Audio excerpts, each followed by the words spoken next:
Hello everyone. Before starting the lesson, try the warm-up. Describe the transformations of g of x. Then draw a sketch of the graph. Label the axis of symmetry and the coordinates of the vertex and y-intercept. Here's the function. To answer this question, you have to remember what you learned about transformations of parent functions, and that will help you draw your sketch and figure out all the different parts of the graph that you're asked to find. So pause the video and try this on your own to see how you do.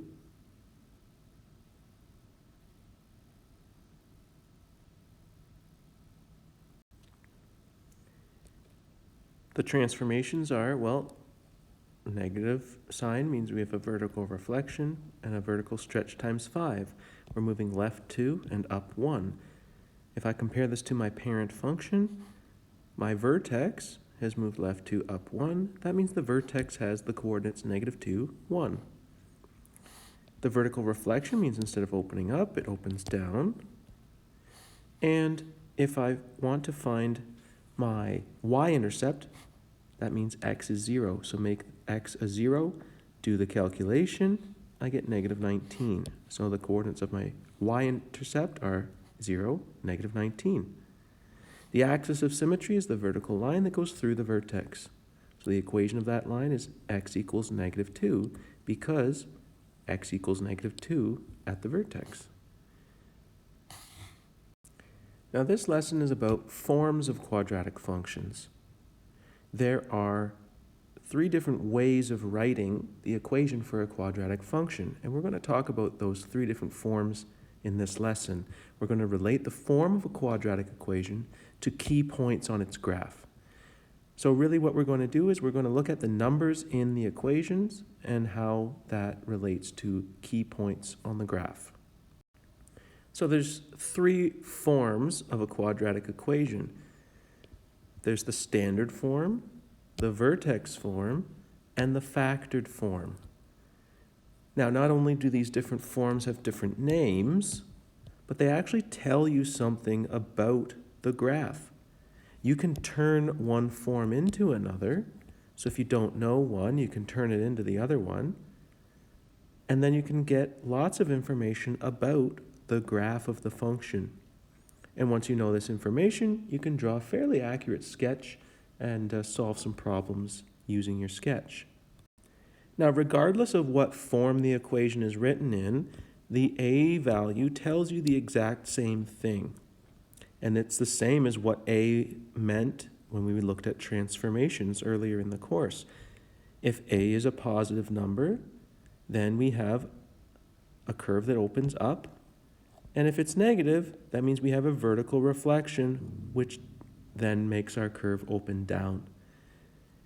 And that's the same regardless of what form the equation is written in.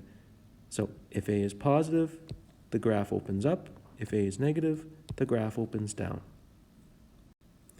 Now, the other numbers in the equations tell you other pieces of information about the graph. In the standard form, the final number, the constant in the equation, tells you what the y-intercept is.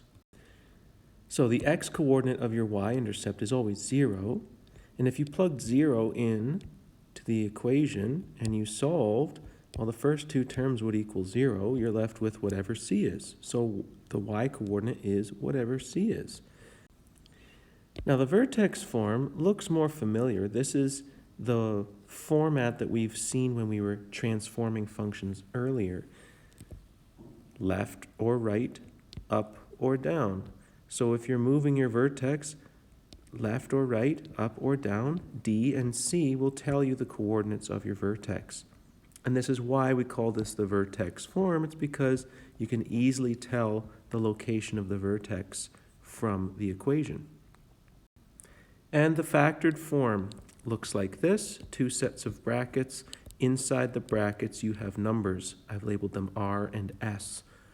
Those 2 numbers tell you where the x-intercepts are.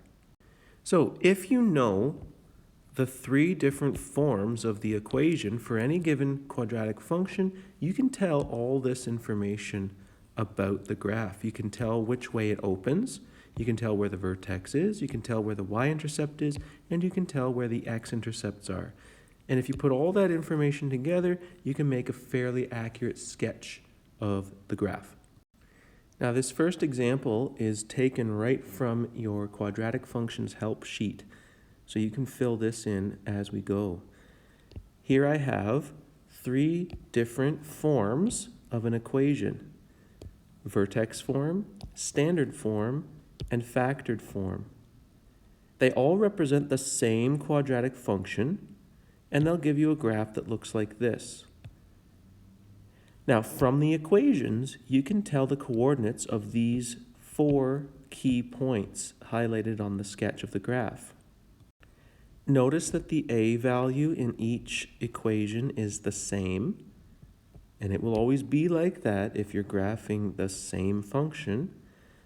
Notice a is negative, so my sketch opens down like a frown.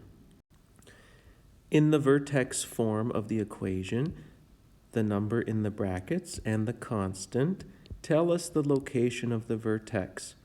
So I can use that to find the coordinates of my vertex, and I label it on my sketch. In the standard form of the equation, the constant tells me the location of the y-intercept. It's at 0, 48, so I can label the y-intercept on my sketch. In the factored form, the numbers in the factors in the brackets tell me the location of my x-intercepts. Notice that the signs are different. X plus 2 in brackets, the x-coordinate is -2, 0. And x minus 6 in brackets, it's a +6 as the x-intercept. So my sketch is now almost complete. I'm just going to add in my axis of symmetry. I know that it's the vertical line that goes through the vertex. At the vertex, x has a value of 2. So on the line, x equals 2. That's the equation of the axis of symmetry. So this is to point out that you can look at the numbers in the equations and actually get information about locations of key points on the graph. And this will become useful when we start solving problems involving quadratic functions. Here's another example. This time we are going to be taking a graph of a function and creating an equation to model that function. So the first time we're going to do this, we're going to determine a vertex form equation for this function. As a reminder, here's the general form for vertex form. A, D, and C are placeholders for numbers that we have to figure out the values of, and we're going to plug those numbers in. So my first step is going to be to insert the values for D and C. I know what the values of D and C are because I know where the vertex is. D is the x-coordinate of the vertex, and C is the y-coordinate of the vertex. So if I replace D with 7 and C with 20, I end up with this equation. But I still don't know what this A value is. And so I'm going to have to do some math to figure that out. So I'm going to replace x and y with values for a point that's actually on this function. So I know 2 other points on this graph. I know when x is -4, y is 0, and I also know that when x is 18, y is 0. I know my x-intercepts, in other words. I'm going to put those in for x and y. Remember, when you have coordinates, you know it's x, then y. So x is 18, so I replace x with 18. Y is 0 at that point, so I replace y with 0. And the reason I did this was so that I can solve for a, because look at what I have now. I have an equation where I know every single number except for this one, which means I can solve for what it is. So 18 minus 7 is 11. 11 squared is 121. So a times 121 plus 20 gets me an answer of 0. I have to figure out what a is, so I'm going to start rearranging this equation. So if a times 121 plus 20 equals 0, I'm going to take 20 away from each side. I end up with -20 on the left equals a times 121 on the right. So if 121 times a is negative 20, then to solve for a, I have to divide by 121. So I end up with this fraction as my value for a. So just to recap what I did, I started with the vertex form. I plugged in my coordinates of the vertex. Then I picked another point on the graph and plugged those values in for x and y. Then I solved for a. And now that I know what a is, I can plug it back into my equation up here, replace a with this value. Now I know what it is, and this is the equation of my function in vertex form. In this example, we want to determine a factored form equation for this function. So it's the same function, we're just going to write the equation in a different form. So remember, in this different form, we have different numbers. R and S represent different pieces of information about the graph. So why don't you pause the video and see if you can use the previous example as well as what you know about what the numbers in the factored form mean, and see if you can figure out what the equation of this function is in factored form. So pause the video and try this one on your own, and then check back in to see how you did.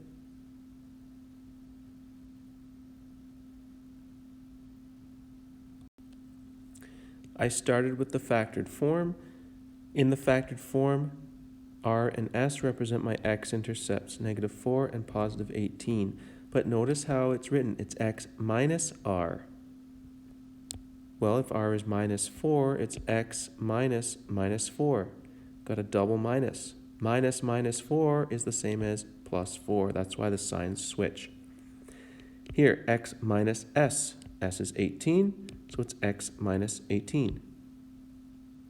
So now I know what goes in the brackets. I still need to figure out what a is.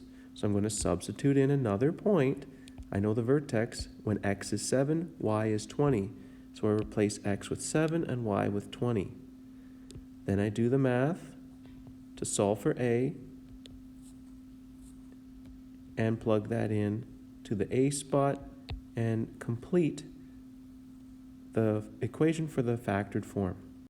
Notice that this a value is the same as the a value we got in the previous example, and that makes sense because it's the same function. We're just writing the equation in a different form.